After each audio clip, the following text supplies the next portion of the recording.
Le vrombissement des moteurs des B-17 et B-24 de la 15e force aérienne américaine déchirait le ciel italien. C'était en 1943. La guerre faisait rage sans pitié.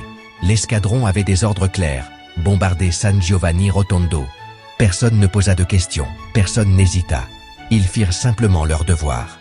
Mais ensuite, l'impossible se produisit. Alors qu'ils approchèrent de l'objectif, la lumière de l'aube révéla une silhouette dans les airs. Ce n'était ni un avion ennemi, ni une montgolfière. C'était un moine. Il était là, suspendu au milieu du ciel, les bras ouverts et un regard de douce sévérité.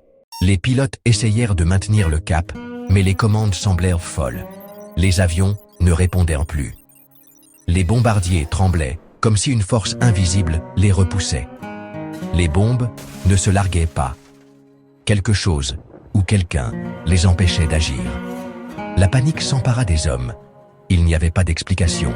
Il n'y avait ni tempête, ni rafale de vent, ni panne mécanique. Seulement cette figure imposante qui stoppait leur avancée. Confus et terrifiés, les pilotes rentrèrent à la base, sans avoir accompli leur mission. À la fin de la guerre, certains d'entre eux allèrent à San Giovanni Rotondo. Ils n'arrivaient pas à oublier ce qu'ils avaient vu ce jour-là. Ils entrèrent dans le couvent des Capucins et le virent. Il était là, le même moine. Le chef d'escadron, stupéfait, sentit un frisson lui parcourir l'échine. Le pilote, en le voyant, s'exclama « C'est lui !» Et le père Pillot leur dit « Alors, c'était vous qui vouliez nous tuer ?» C'était le père Pillot. Certains tombèrent à genoux, d'autres pleurèrent. Ils avaient assisté à un miracle. Un humble moine, les mains marquées par les stigmates, était apparu dans le ciel pour empêcher la destruction de sa ville. Ce jour-là, beaucoup d'entre eux se convertirent, car ils comprirent que la guerre ne se gagne pas avec de la poudre à canon. La vraie guerre est spirituelle. Dieu a toujours le dernier mot. Et lorsque ce grand saint du XXe siècle fait irruption dans votre vie, préparez-vous, car plus rien ne sera comme avant.